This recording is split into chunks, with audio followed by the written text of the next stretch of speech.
అన్నదాత అన్నదాత మీ అన్నదాత చెమటోడ్చి ఆహారాన్నందించే రైతన్నా అనునిత్యం నీ కండదండగా నిలిచే నేస్తం ఎవరన్నా అన్నదాత అన్నదాత మీ అన్నదాత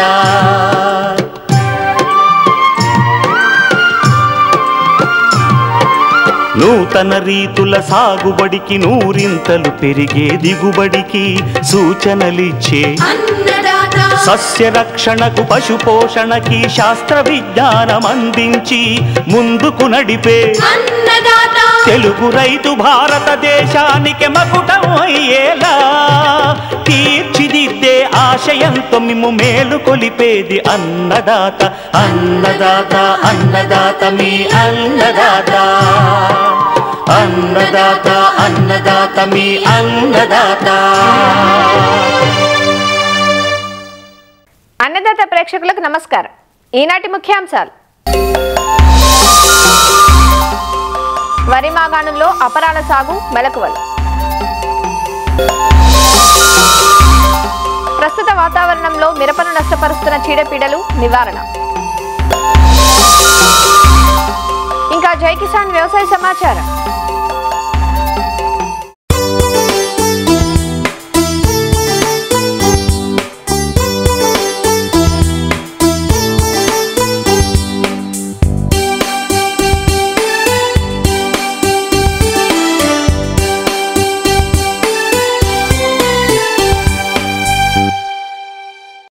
రబీలో పండించే అపరాల పంటల్లో అధిక విస్తీర్ణంలో సాగులో ఉన్నవి పెసర, మినుము.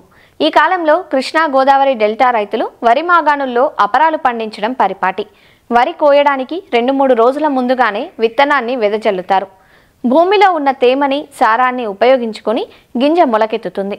అయితే ఈ విధానంలో కలుపు సమస్య అధికంగా ఉంటుంది. అలానే చీడపీడల సమస్య అధికంగా ఉంటుంది. ముఖ్యంగా రసం పీల్చు పురుగులతో పాటు పల్లాకు, బూడిద తెగుళ్లు వంటివి ప్రధాన సమస్యగా మారతాయి. అయితే ఈ సంవత్సరం ఖరీఫ్లో అధిక వర్షాలకు చాలా ప్రాంతాల్లో వరి పైరు దెబ్బతింది. దీంతో రైతులందరి ఆశలు రబీపైనే ఉన్నాయి. మాగాణుల్లో సాగు చేసే అపరాల నుంచి అధిక దిగుబడులు సాధించాలంటే తమ ప్రాంతానికి సరిపడా అధిక దిగుబడినిచ్చే రకాలతో పాటు సస్యరక్షణ యాజమాన్యం తప్పనిసరిగా పాటించాలి. వరి మాగాణుల్లో అపరాల సాగులో మెలకువల గురించి తెలియజేస్తున్నారు ఆచార్య ఎన్జీ రంగా వ్యవసాయ విశ్వవిద్యాలయం, పశ్చిమ గోదావరి జిల్లా మార్టేరు ప్రాంతీయ వ్యవసాయ పరిశోధనా స్థానం శాస్త్రవేత్త డాక్టర్ కృష్ణాజీ. వరి మాగాణుల్లో సార్వా పంట తర్వాత దున్నకుండా విత్తే పద్ధతిలో పెసర, మినుము వంటి అపరాలు సాగు చేయడం అనేది మన రాష్ట్రం యొక్క ప్రత్యేకత. మంచి దిగుబడినిచ్చేటువంటి రకాల ఎంపిక, పోషక యాజమాన్యము, సస్యరక్షణ చర్యలు కనుక పాటించినట్లయితే కనుక ఈ మాగాణి అపరాల్లో మంచి దిగుబడి సాధించడానికి అవకాశం ఉంది. సాధారణంగా ఈ పద్ధతిలో సాగు చేసేటప్పుడు నవంబర్ నుంచి మొదలుకొని డిసెంబర్ మొదటి వారం వరకు విత్తుకోవచ్చు. ఆ తర్వాత కనుక విత్తినట్లయితే కొంతవరకు దిగుబడులు తగ్గడానికి అవకాశం ఉంది. ఈ పద్ధతి కోసం ఎంపిక చేసుకున్నటువంటి రకాలు చాలా తొందరగా పెరిగి తక్కువ కాలపరిమితి కలిగి కొమ్మలు ఎక్కువగా వచ్చి కింద ఉండేటువంటి కలుపును తొక్కేసే విధంగా ఉండాలి. అంతేకాకుండా బెట్టను, తర్వాత రసం పీల్చే పురుగులను, తర్వాత మనకు దాల్వా కాలంలో వచ్చేటువంటి ఈ బూడి తెగులను కూడా తట్టుకునేటువంటి రకాలను కనుక మనం ఎంపిక చేసుకున్నట్లయితే కనుక ఈ పద్ధతిలో మనం మంచి దిగుబడి సాధించడానికి అవకాశం ఉంది. ముందుగా పెసర కనుక చూసుకున్నట్లయితే దీనిలో రకాలు ఫస్ట్ వన్ మనకి LGG 460 అనేటువంటి రకం. దీని యొక్క పంట కాలం 60 నుంచి 65 రోజులు ఉంటుంది. సగటున ఎకరానికి మనకు 5 నుంచి 6 క్వింటాల దాకా దిగుబడి రావడం జరుగుతుంది. దీని యొక్క కాయలన్నీ కూడా గుత్తులుగా పైనే కాస్తాయి కాబట్టి మనకు మిషన్తో హార్వెస్ట్ చేసుకోవడానికి కూడా రైతుకి చాలా సులభంగా ఉంటుందన్నమాట. కొంతవరకు ఇది బెట్టను, తర్వాత పల్లాకు, మోవుకుళ్ళు తెగులను కూడా తట్టుకునేటువంటి రకం. తర్వాత రెండవది TM 96-2 అనేటువంటి రకం. దీని యొక్క పంట కాలం 60 నుంచి 65 రోజులు ఉంటుంది. దిగుబడి సగటున 4 నుంచి 6 క్వింటాల దాకా ఒక ఎకరాకి రావడం జరుగుతుంది. గింజలు లావుగా మెరుస్తూ ఉంటాయి. మనకు బెట్టను, బూడి తెగులు కూడా తట్టుకునేటువంటి రకం. తర్వాత మూడోది IPM 2-14 అనేటువంటి రకం. దీని యొక్క పంట కాలం 60 నుంచి 65 రోజులు ఉంటుంది. సగటు దిగుబడి ఎకరానికి 4 నుంచి 6 క్వింటాల దాకా ఉండి దీని గింజ కూడా లావుగా ఉండి మెరుస్తూ ఉంటుంది కాబట్టి మంచి మార్కెట్ రేట్ కూడా రావడానికి అవకాశం ఉంది. అంతేకాకుండా పల్లాకు తెగులను తట్టుకునేటువంటి రకం. ఇది కాకుండా WGG 42 వరంగల్ నుంచి విడుదల చేయబడినటువంటి ఈ రకము చాలా తక్కువ కాల పరిమితి కలిగినటువంటి రకం. దీని యొక్క పంట కాలం కేవలం 55 నుంచి 60 రోజులు మాత్రమే ఉంటుంది. ఇది కూడా సగటున ఎకరానికి 4 నుంచి 6 క్వింటాల దాకా దిగుబడి ఇవ్వడం జరుగుతుంది. పల్లాకు తెగులను బాగా తట్టుకుంటుంది. దీని యొక్క గింజ కూడా లావుగా మెరుస్తూ ఉంటాయి. కొన్ని ప్రాంతాల్లో మనకి ఈ వరి అనేది సార్వాలు ఆలస్యంగా వేస్తూ ఉంటారు. కాలువల కింద, ముఖ్యంగా కాలువల కింద నీళ్లు రావడం ఆలస్యం అవుతుంది కాబట్టి అటువంటి ప్రాంతాల్లో వరి పంట ఆలస్యమైనప్పుడు వరి పంటకు ముందు కూడా సార్వాలో వేసుకోవడానికి అనువైనటువంటి రకం అనమాట.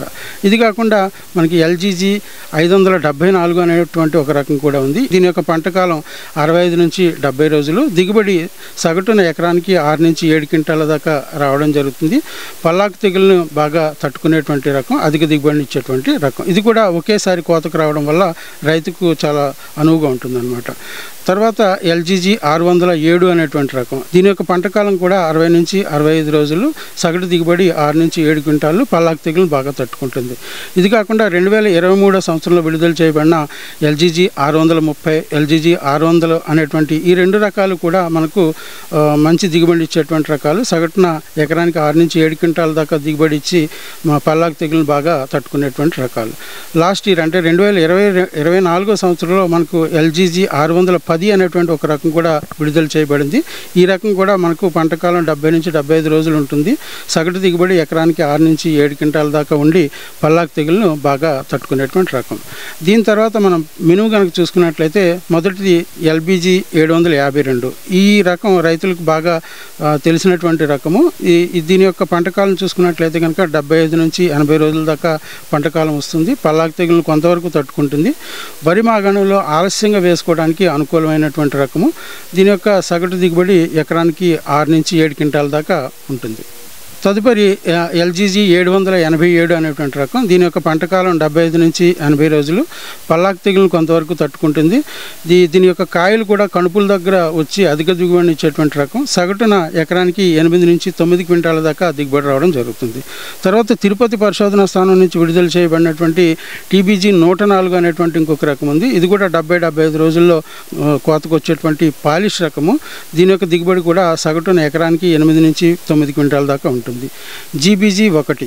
దీని యొక్క పంట కాలం 70 నుంచి 75 రోజులు. పల్లాకు తెగులు తట్టుకునేటువంటి పాలిష్ రకము. సగటున ఎకరానికి 8 నుంచి 9 క్వింటాల దాకా దిగుబడి ఇస్తుంది. తదుపరి LBG 884 884 అంటాము. ఈ రకం 75 నుంచి 80 రోజుల్లో కోతకు వచ్చేటువంటి పాలిష్ రకము. పల్లాకు తెగులను బాగా తట్టుకుంటుంది. ఇది కూడా అధిక దిగుబడిని ఇచ్చేటువంటి రకం. ఎకరానికి 8 నుంచి 10 క్వింటాల దాకా దిగుబడి రావడం జరుగుతుంది. తర్వాత LBG 904 అనేటువంటి రకం. ఇది కూడా 85 నుంచి 90 రోజుల్లో కోతకు వస్తుంది. పాలిష్ రకము. పల్లాకును బాగా తట్టుకుంటుంది. సగటున 8 నుంచి 10 క్వింటాల దాకా ఎకరానికి దిగుబడి రావడం జరుగుతుంది. దీని తర్వాత TBG 129 అనేటువంటి ఒక రకం కూడా ఉంది. ఇది కూడా 85 నుంచి 90 రోజుల్లో కోతకు వస్తుంది. పల్లాకును బాగా తట్టుకునేటువంటి అధిక దిగుబడిని ఇచ్చేటువంటి రకం. దీని యొక్క సగటు దిగుబడి ఎకరానికి 8 నుంచి 10 క్వింటాలు. ఇక విత్తన మోతాదు విషయానికి వచ్చినట్లయితే కనుక పెసర చూసుకున్నట్లయితే ఎకరానికి 10 నుంచి 12 కిలోల దాకా విత్తనం అనేది ఒక ఎకరానికి అవసరం అవుతుంది. అదే మినిమం అయినట్లయితే కనుక 16 నుంచి 18 కిలోల దాకా ఒక ఎకరానికి విత్తనం కావాల్సి వస్తుంది. తర్వాత విత్తన శుద్ధి అనేది చాలా ప్రాముఖ్యమైనటువంటి అంశము. ఇందులో మనకు తొలి దశలో ఆశించేటువంటి రసం పీల్చే పురుగుల నివారణ కొరకు కిలో విత్తనానికి ఇమిడాక్లోప్రిడ్ 600 FS అనేటువంటి విత్తన శుద్ధి మందు లేదా 5 గ్రాముల థయోమిథాక్సామ్ అనేటువంటి మందు క్రూజర్ అనే పేరుతో మార్కెట్లో దొరుకుతుంది. ఈ మందుతో కానీ విత్తన శుద్ధి చేసుకోవాలి. దీంతో పాటుగా ఈ విత్తనం ద్వారా వ్యాపించేటువంటి తెగుళ్ల నివారణ కొరకు కిలో విత్తనానికి 2.5 గ్రాముల మ్యాంకోజబ్ కానీ కార్బనిజం మందుతో కానీ విత్తన శుద్ధి చేసుకున్నట్లయితే కనుక చాలా రకాల తెగుళ్లను కూడా మనం నివారణ చేసుకోవచ్చు. కొత్తగా వేసేటువంటి ప్రాంతాల్లో విత్తనానికి రైజోబియం కల్చర్ అంటే 10 కిలోల విత్తనానికి 200 గ్రాముల చొప్పున ఈ రైజోబియం కల్చర్ను కూడా పట్టించి విత్తుకున్నట్లయితే కనుక దిగుబడులు పెరగడానికి ఆస్కారం ఉంది. ఇన్ని రకాల మందులతో మనం విత్తన శుద్ధి చేస్తున్నాం కాబట్టి ముందుగా తెగులు మందుతో విత్తన శుద్ధి చేసుకొని ఒక 30 నుంచి 60 నిమిషాలు రోజులు ఆరబెట్టిన తర్వాత పురుగు మందుతో అంటే ఇమిడాక్లోప్రిడ్ కానీ తర్వాత థయోమిథాక్సమ్తో కానీ విత్తన శుద్ధి చేసుకోవాలి. అది కూడా ఆరిపోయిన తర్వాత విత్తడానికి కొద్ది గంటల ముందుగా ఈ రైజోబియంతో విత్తన శుద్ధి చేసుకున్నట్లయితే అంటే ఈ సీక్వెన్స్లో చేసుకున్నట్లయితే రైతుకు లాభసాటిగా ఉంటుందన్నమాట. ఇక కలుపు నివారణ. ఈ మాగాణి అపరాల్లో కలుపు అనేది ప్రధానమైనటువంటి సమస్య. కలుపును సమర్థవంతంగా నివారణ చేసుకోవడానికి ముందుగా ఎకరానికి 1.5 నుంచి 2 లీటర్ల పెండిబింతాలిన్ 30% అనేటువంటి మందు మనకు మార్కెట్లో అవైలబుల్గా ఉంది. స్టాంపు లేదా పెండిస్టార్ అనే పేర్లతో మన మార్కెట్లో దొరుకుతుంది. ఈ మందు ఎకరానికి 20 కిలోల పొడి ఇసుకలో కలుపుకొని వరి పనలు తీసిన రోజు కానీ మర్నాడు కానీ పొలంలో మనం చల్లుకోవాలి. చల్లింది వెంటనే ఒక ఎకరానికి 200 లీటర్ల నీటిని నేలపైన పిచికారీ చేసుకున్నట్లయితే మనకు చాలా రకాల కలుపు మొక్కలు సమర్థవంతంగా నివారించబడతాయి. దీంతో పాటుగా బంగారు తీగ కూడా కొంతవరకు నివారణ చేయబడుతుంది.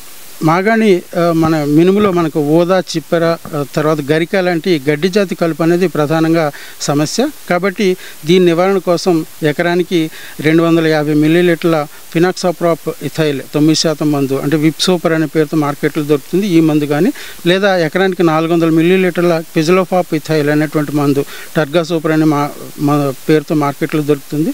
లేదంటే కనుక 250 మిల్లీలీటర్ల ప్రాపిక్విజాలో పాప్ అంటే ఏజిల్ అనే పేరుతో మార్కెట్లో దొరుకుతుంది. ఈ మందు కానీ ఏదో ఒక దాన్ని 200 లీటర్ల నీటిలో కలుపుకొని విత్తనం వేసిన 15 నుంచి 20 రోజుల మధ్యలో కనుక పిచికారీ చేసినట్లయితే కనుక గడ్డి జాతి కలుపు మొక్కలను మనం సమర్థవంతంగా నివారణ చేసుకోవచ్చు. ఒకవేళ గడ్డి జాతి వెడల్పాకు కలుపులు రెండు గమనించినట్లయితే కనుక పంట విత్తిన 15 నుంచి 20 రోజుల మధ్యలో ఇమిజాతాపర్ 10% మందు పర్షూట్ లేదా లగాన్ అనే పేరుతో మార్కెట్లో దొరుకుతుంది. ఈ మందు ఎకరానికి 200 మిల్లీలీటర్లు ఒక 200 లీటర్ల నీటిలో కలుపుకొని పిచికారీ చేసినట్లయితే కనుక ఈ రెండు రకాల కలుపుని సమర్థవంతంగా నివారించుకోవచ్చు. దీంతో పాటుగా బంగారు తీగను కూడా కొంతవరకు మనం నివారించుకోవడానికి అవకాశం ఉంది. ఈ మందు పిచికారీ చేసినప్పుడు పంట మనకు పెరుగుదల అనేది కొంతవరకు నెమ్మదిస్తుంది కాబట్టి జాగ్రత్తగా గమనించుకోవాలి. మరియు వారం రోజుల తర్వాత తిరిగి నార్మల్ స్థితికి రావడం అనేది జరుగుతుందన్నమాట. ఈ మాగాణి వర్గంలో ఈ బంగారు తీగ అనేది మనకు ప్రధానమైనటువంటి సమస్య. ఒకవేళ ఇన్ని రకాల మందులు పిచికారీ చేసినా కానీ బంగారు తీగ కంట్రోల్ కాకపోయినట్లయితే కనుక ఎక్కడైతే మనకు బంగారు తీగ ఉందో ఆ ప్రాంతంలో ఈ పెరాక్వాట్ మందు లీటర్ నీటికి 5 మిల్లీలీటర్ల చొప్పున కలుపుకొని స్పాట్ అప్లికేషన్ కనుక చేసినట్లయితే మొక్కతో పాటుగా ఈ బంగారు తీగ కూడా చనిపోతుంది. కాబట్టి ఈ రకంగా మనము కొన్ని మేలైనటువంటి కలుపు యాజమాన్య పద్ధతులు పాటించినట్లయితే కనుక మాగాణి అపరాల్లో మంచి దిగుబడి సాధించడానికి అవకాశం ఉంది. దీంతో పాటుగా నీటి యాజమాన్యం కూడా మనకు ప్రధానమైనటువంటి అంశము ఈ దీంట్లో. ఎందుకంటే సాధారణంగా మనము వర్షాధారంగా ఇటువంటి పద్ధతిని మనం పాటిస్తూ ఉంటాము. అవకాశం ఉన్న చోట మాగాణి అపరాల్లో అధిక దిగుబడి సాధించడానికి ఒక 2 తళ్ళు కనుక మనం ఇచ్చుకోగలిగినట్లయితే కనుక మంచి దిగుబడి రావడానికి అవకాశం ఉంది. ఇది ఎలా అంటే మినుములు అయినట్లయితే కనుక విత్తనం వేసిన 30 నుంచి 35 రోజుల మధ్యలో, అదే పెసరలు అయినట్లయితే కనుక 25 నుంచి 30 రోజుల మధ్యలో ఒక తేలికపాటి తడి ఇచ్చుకోవాలి. దీని తర్వాత కాయ ఊరే దశలో ఒక తడి కనుక ఇచ్చుకున్నట్లయితే కనుక మంచి దిగుబడి రావడానికి అవకాశం ఉంది. కాకపోతే ఇక్కడ తడి ఇచ్చేటప్పుడు జాగ్రత్తగా గమనించుకోవాల్సిన అంశం ఏంటంటే తడి ఎక్కువైనట్లయితే కనుక పూతరాలిపోయే ప్రమాదం ఉంది. కాబట్టి తేలికపాటి తడులు మాత్రమే ఇచ్చుకోవాలి. ఈ రకంగా మనం అన్ని రకాల శాస్త్రీయ పద్ధతులను కనుక పాటించినట్లయితే కనుక మాగాణి అపరాల్లో మంచి దిగుబడి సాధించడానికి అవకాశం ఉంది.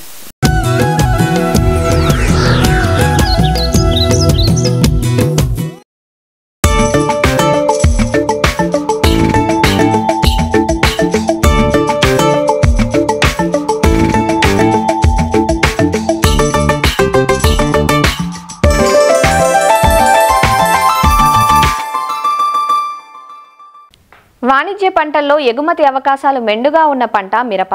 ఉభయ తెలుగు రాష్ట్రాల్లో మిరప సాగు విస్తీర్ణం ఎక్కువ. ప్రస్తుతం మిర్చి తోటలు పూత కాత వరకు పలు దశల్లో ఉన్నాయి.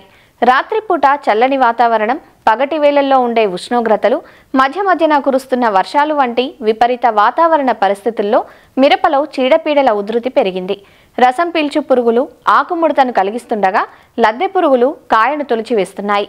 వీటికి తోడు తెగుళ్లు కూడా తమ ప్రతాపాన్ని చూపెడుతున్నాయి. ముఖ్యంగా ఇప్పుడున్న చలి వాతావరణంలో బూడిద తెగులు, కొమ్మ ఎండు తెగుళ్లు కనిపిస్తున్నాయి. మిరపలో నాణ్యమైన దిగుబడులను పొందాలంటే సకాలంలో వీటిని గమనించి నివారించుకోవటంతో పాటు పోషకాలను సక్రమంగా అందించాలంటూ వివరాలు తెలియజేస్తున్నారు ప్రొఫెసర్ జయశంకర్, తెలంగాణ రాష్ట్ర వ్యవసాయ విశ్వవిద్యాలయం, నాగర్ కర్నూలు జిల్లా పాలెం కృషి విజ్ఞాన కేంద్రం శాస్త్రవేత్త డాక్టర్ శంకర్. ఈ చలి వాతావరణం పగలు రాత్రి ఉష్ణోగ్రతల వ్యత్యాసం ఏర్పడింది. దీని ద్వారా కొన్ని రకాల తెగుళ్ళు ఎక్కువ అయ్యే అవకాశం ఉంటుంది. ఆల్రెడీ కొన్ని రకాల తెగుళ్ళను మిరప పంటకు గురవుతుంది. సో దాంట్లో ముఖ్యంగా మనకు తెగుళ్ళలో చూసుకున్నట్లయితే బూడిద తెగులు. ఈ బూడిద తెగులు అనేది ఆకు కింద మొదటగా తెల్లటి బూడిద వంటి మచ్చలు ఏర్పడతాయి. ఈ ఆకు పైన చూసినట్లయితే పసుపు రంగు లేదా నూనె మచ్చలాగా ఏర్పడతాయి. ఈ బూడిద తెగులు ఎక్కువైనప్పుడు ఆకులు మొత్తం పండు ఆరిపోయి రాలిపోవడం జరుగుతుంది. సో ఇది ఎక్కువ నష్టం చేకూరుస్తుంది కాబట్టి మొదటి దశలోనే గమనించి రైతులు సస్యరక్షణ చేపట్టాలి. మిరపలో బూడిద తెగులుని సమర్థవంతంగా నివారించడానికి మైక్లోబ్యూటానిల్ అయితే లీటర్కి 1 గ్రాము, లేదైతే అజాక్సిస్ట్రోబిన్ అయితే లీటర్కి 1 ml చొప్పున కలిపి వారం 10 రోజుల వ్యవధిలో మందును మార్చి 2 సార్లు లేదా 3 సార్లు పిచికారీ చేసుకొని మనం సమర్థవంతంగా నివారించుకోవచ్చు. ఆ తర్వాత మనకు ఈ కొమ్మ ఎండు తెగులు మరియు కాయ మచ్చ తెగులు అనేది ఎక్కువ వస్తుంది. సో ఈ కొమ్మ ఎండు తెగులు అనేది మొక్క కొమ్మ చిగురు భాగంలో నల్లని మచ్చలు ఏర్పడి ఈ చిగుర్లు ఎండిపోతాయి. క్రమేణా ఇది చెట్టు మొత్తము ఎండిపోయడం గమనించడం జరుగుతుంది. ఆ తర్వాత ఇదే మచ్చలు ఆ కాయల మీద ఏర్పడినట్లయితే బ్రౌన్ కలర్ స్పాట్స్ ఏర్పడి కాయలు కుళ్ళిపోయే అవకాశం ఉంటుంది. సో దీన్ని మనం రాకుండా ఉండడానికి ముందు జాగ్రత్త చర్యగానే కాపరాక్సి క్లోరైడ్ 3 గ్రాములు, అలాగే ప్లాంటామైసిన్ 0.2 గ్రాములు లీటర్ నీటి కలిపి చెట్టు మొత్తం తడిచేలాగా పిచికారీ చేసుకోవాలి. కాయ మచ్చ మరియు కొమ్మ ఎండు తెగులు గమనించిన వెంటనే దీని నివారణకు ప్రొఫినోఫాజ్ లీటర్కి 1 ml లేదా ప్రొపినెబ్ అయితే లీటర్కి 3 గ్రాముల చొప్పున ఏదైనా ఒక మందుని 1 లేదా 2 సార్లు పిచికారీ చేసి మనం నివారించుకోవచ్చు. తర్వాత మనకు వైరస్ తెగులు జెమినీ వైరస్ అనేది ఖాతా పూత సమయంలో ఏర్పడినట్లయితే ఎక్కువ నష్టం జరుగుతుంది. వైరస్ సోకిన మొక్కల యొక్క మధ్య ఈన భాగము ఆకుపచ్చగా ఉండి ఆకులు ముదురుగా ఉండి ఈ చిన్నగా గుబురుగా కనుపులు దగ్గరగా ఉండి మొక్క అంతా గిడసబారిపోయినట్టు ఉంటుంది. ఇలాంటి మొక్కలు ఉన్నప్పుడు ఏమాత్రం ఉపేక్షించకుండా ఈ ప్రధాన పొలం నుంచి ఇలాంటి మొక్కలను పీకి కాల్చివేయాలి. తర్వాత మనకు ఈ వైరస్ని వ్యాపింపజేసేటువంటి ఈ రసం పీల్చే పురుగులను నివారించడానికి ఈ అంతర్వాహిక పురుగు మందులైనటువంటి ఇమిడాక్లోపిడ్ అయితే 0.3 ml లేదా ఎస్టామిప్రిడ్ అయితే 0.25 గ్రాములు ఏదైనా ఒక మందుని 1 లేదా 2 సార్లు పిచికారీ చేసి మనం జెమినీ వైరస్ నుంచి మనం పంటను రక్షించుకోవాలి. ఇంకా పురుగుల విషయానికి వచ్చినట్లయితే ఈ కాయతొలచే పురుగు, ఆకుతినే పురుగులు గమనించడం జరుగుతుంది. దీనిలో మనకు శనగపచ్చ పురుగు, పొగాకు లద్దె పురుగు 2 రకాల పురుగులు ఈ మిరప పంటను నాశనం చేస్తాయి. ఇవి రాకుండా ఉండడానికే ముందు జాగ్రత్త చర్య మనము లింగాకర్షక బుట్టలను ఎకరానికి 10 నుంచి 15 అమర్చుకున్నట్లయితే ఈ మొగ రెక్కల పురుగులు దీనికి ఆకర్షించబడి పొగాకు లద్దె పురుగు, శనగపచ్చ పురుగులు ఒక ఆడ రెక్కల పురుగులు గుడ్లు పెట్టకుండా మనం నివారించి ఈ పురుగుని సమర్థవంతంగా కంట్రోల్ చేయవచ్చు. లేనట్లయితే ఈ ఖాతా మీద పూత టైంలో ఈ పురుగు లార్వాలు కానీ గమనించినట్లయితే ప్రొఫినోఫాజ్ అయితే లీటర్కి 2 ml లేదా ఇమామెక్టిక్ బెంజోయేట్ అయితే 0.4 గ్రాములు, కొరాజిన్ అయితే 0.3 ml లీటర్ నీటికి కలిపి ఏదైనా ఒక మందుని 1 లేదా 2 సార్లు పిచికారీ చేసి మనం సమర్థవంతంగా నివారించుకోవచ్చు.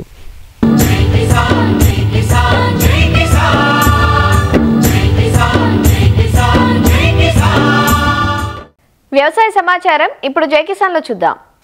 మొంథా తుపాను ఆంధ్రప్రదేశ్లోని కృష్ణా జిల్లా అరటి రైతులను వణికించింది. ఈదురుగాలులతో కూడిన వర్షానికి గెలలతో సహా చెట్లన్నీ నేలకొరిగాయి. పంట చివరి దశకు వచ్చే సమయంలో ఏడాది కష్టం పనికిరాకుండా పోయిందంటూ రైతులు తీవ్ర ఆవేదన చెందుతున్నారు. జిల్లాలోని మోపిదేవి మండలం మోపిదేవి, కోసూరివారిపాలెం, ఉత్తర చిరువోల్లంక, మేలమర్తిలంక, పోచిగానిలంక, బొబ్బర్లంక, కొకిలిగడ్డ గ్రామాల్లోని అరటి పంటకు తీవ్ర నష్టం వాటిల్లింది. నిన్న వచ్చిన మొంతా తుఫాన్కి అరటి తోటలు మొత్తం అన్నీ మా ఏరియాలో మోపిదేవి మండలం కానీ ఈ ఏరియా మొత్తం అన్నీ ఎక్కువ అరటి మీద సాగు చేసుకుంటూ ఉంటాము. అంతా ఏంతానికి వచ్చేసింది, ఈనేసింది సగం ఉంది, ఏంతానికి వచ్చింది కూడా మొత్తం అంతా ఒక మొక్క కూడా లేకుండా మొత్తం పడిపోయినాయి. ఎకరానికి వచ్చేసేసి 70-80 వేలు ఖర్చు అవుతుంది, 50 వేలు కౌలు. ఈ ఏదన్నా కానీ 1,50,000 దాకా పెట్టుబడి అయిపోతుంది ఎకరానికి వచ్చేది. నా పానానికి నాకే 6 లక్షలు లాస్ 4 ఎకరాలకి. మొంతా తుఫాను రావటం వలన మొత్తం అన్ని అరటి తోటలు నీలమట్టమైనవి, చిన్న అర తోటలు కూడా నీలమట్టమైనవి. దానివల్ల ఒక్కొక్క ఎకరానికి వచ్చేసి కవులు కానీ పెట్టుబడి కానీ ₹1,00,000 పైన అయినాయి.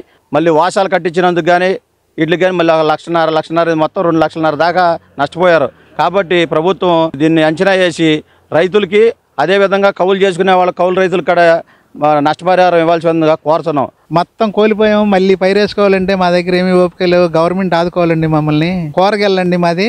నేను 3 ఎకరాలు కూరటి వేసానండి, 3 ఎకరాలు కర్పూర వేసాను. అరతోటలో పడిపోయినాయి, గెల్లకు పడిపోయినాయి. కూరగాయలు రైతు బజార్లో అమ్ముకుంటాము. ఖాళీ చేయాలన్నా 30-40 వేలు ఖర్చు అయ్యేటట్లుంది. మమ్మల్ని గవర్నమెంట్ ఆదుకోవాలని మేము ఆశిస్తున్నాము.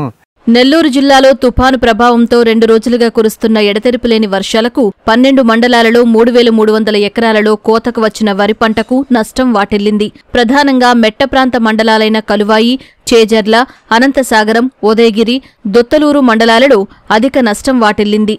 సజ్జ, వేరుశనగ పంటలు కూడా దెబ్బతిన్నాయి. దాదాపు 42 హెక్టార్లలో ఉద్యాన పంటలైన బొప్పాయి, మిర్చి, కూరగాయల పంటలకు నష్టం వాటిల్లినట్లు ఉద్యాన శాఖ అధికారులు ప్రాథమిక అంచనా వేశారు. బంగాళాఖాతంలో ఏర్పడిన తుపాను ప్రభావంతో తెలుగు రాష్ట్రాల్లో భారీ వర్షాలు నమోదవుతున్నాయి. విడవకుండా కురుస్తున్న వర్షాలకు పంట చేలన్నీ చెరువులను తలపిస్తున్నాయి. ఇప్పటికే చాలా ప్రాంతాల్లో వ్యవసాయ, ఉద్యాన పంటలకు భారీగా నష్టం వాటిల్లింది. చాలా ప్రాంతాల్లో కోతకొచ్చిన చేలు నేలవాలిపోగా కోసిన ధాన్యం నీటిలో కొట్టుకుపోయిందంటూ రైతులు ఆవేదన చెందుతున్నారు. మెదక్ జిల్లాలో గత వారం రోజుల నుంచి వరి కోతలు చేసిన రైతులు అమ్ముకునేందుకు సిద్ధమవుతున్న తరుణంలో ఆరబోసిన ధాన్యమంతా వర్షానికి తడిచిపోయిందంటూ వాపోతున్నారు. తేమ పేరుతో కొనుగోళ్లు ఆలస్యం చేశారని, లేదంటే తమకి కష్టం వచ్చేది కాదంటూ ఆందోళన చెందుతున్నారు. 4 రోజుల నుంచి ఎండబోసిన వడ్లు కూళ్ళని పెట్టి ఎండబోస్తే రాత్రి వర్షానికి మ్యాచర్కి వచ్చిన వడ్లు తడిచిపోయినాయి. అదే టైంతో కాంట పెట్టుంటే మేము ఇంత నష్టపోయేటోళ్ళం కాదు. ఇప్పుడు తడిచిపోయినాయి. మళ్ళీ ఇవి ఎండవేయాలంటే మళ్ళీ 4 రోజుల వరకు ఎండవేయాలి. ఎండబోసిన తర్వాత కూడా కాంట పెడతారు టైంకు అనేది గ్యారంటీ లేదు. వడ్లు ఆరబోసాము, కోత కోసి ఆరబోసాము. వర్షానికి ధాన్యం మొత్తం నానిపోయింది. ఈ ధాన్యాన్ని కొనుగోలు కేంద్రాలు కొంటారో తెలియదు. గవర్నమెంట్ చర్య తీసుకొని ధాన్యాన్ని కొనుగోలు చేయాలని కోరుకుంటున్నాం. తడిసిన వడ్లకు తరుగు రైస్ మిల్లులు కట్ చేయకుండా గవర్నమెంట్ మాకు సహకరించాలని కోరుతున్నాం. జిల్లాలో ఈ ఖరీఫ్ సీజన్లో 3.5 లక్షల ఎకరాల్లో వరి పంటను రైతులు సాగు చేయగా 4.20 లక్షల మెట్రిక్ టన్నుల ధాన్యం దిగుబడి వస్తుందని అధికారులు అంచనా వేశారు. అయితే తుపాను దాటికి పడుతున్న వర్షాలు రైతుల ఆశలను ఆవిరి చేస్తున్నాయి. కోత కోసిన పంటంతా వర్షానికి తడిచిపోగా చేలల్లో పంటంతా ఒరిగిపోయిందని, కోసేందుకు కూడా పనికిరాకుండా పోయిందంటూ వాపోతున్నారు. భారీ వర్షం పడ్డది. దీనివల్ల వడ్లు మొత్తము ఎండబోసిన వడ్లు మొత్తం కొట్టుకుపోయి మొత్తము ఎండినాక ఖరాబ్ అయిపోయింది. దీన్ని గవర్నమెంట్ తడిసిన వడ్లకు కూడా తరుగు తీయకపోవడం చాలా మంచిది. వర్షానికి సంచులు తడిచిపోయినాయి, మొత్తం రాసులు తడిచిపోయినాయి, సంచులు తడిచిపోయినాయి. ఇంత అనుకోకుండా వచ్చింది వాన. రాత్రి 12 గంటలకు వచ్చింది. ఈ తడిసిన వడ్లను కూడా గవర్నమెంట్ కొనుగోలు చేస్తే అట్లయితే మాకేమైనా లాభం, లేకపోతే ఇవి వడ్లు నష్టమైతే. రాత్రి వర్షం 1 గంట సమయంలో వర్షం పడ్డది.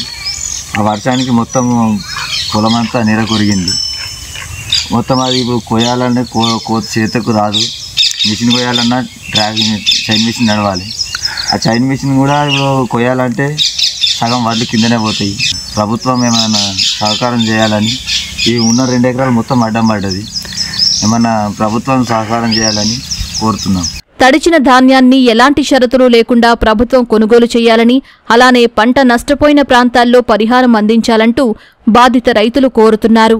మెదక్ జిల్లాలో రాత్రి కురిసినటువంటి అకాల వర్షాల వల్ల పలు కొనుగోలు కేంద్రాల్లో ధాన్యం తడిసి ముద్దైంది. అంతేకాకుండా ఆరబెట్టినటువంటి ధాన్యం కూడా కొట్టుకుపోవడం జరిగింది. ఇటు కొల్చారం మండలం నాయన్ జలాల్పూర్ కానివ్వండి, కొంగోడు మరియు కొల్చారం పలు కొనుగోలు కేంద్రాల్లో ఆరబెట్టిన ధాన్యం అనేటువంటి తడిసి ముద్దైంది. అంతేకాకుండా తూకం వేసినటువంటి వరి బస్తాలు సైతం కూడా తడవడం అనేటువంటి జరిగింది. అయితే కొనుగోలు కేంద్రాల యొక్క నిర్వాహకులు టార్పాలిన్ కవర్లు ఇవ్వడం లేదని రైతులు ఆగ్రహం వ్యక్తం చేయడం అనేటువంటి కూడా జరుగుతుంది. రైస్ మిల్లు ఎలాంటి తరుగు తీసుకోకుండా తడిసినటువంటి ధాన్యాన్ని కూడా ప్రభుత్వమే కొనుగోలు చేయాలని చెప్పి విజ్ఞప్తి చేయడం జరుగుతుంది. శేఖర్, మెదక్ జిల్లా, నాయన్ జలాల్పూర్ నుండి. మరిన్ని విభిన్న అంశాలతో రేపటి అన్నదాతలో మళ్ళీ కలుసుకుందాం. నమస్కారం. అన్నదాతలు తమ సందేహాలు, సమస్యలను 1800-425-4085 టోల్ ఫ్రీ నెంబర్లో ఉదయం 10 గంటల నుంచి 11 గంటల మధ్య పని దినాలలో సంప్రదించగలరు.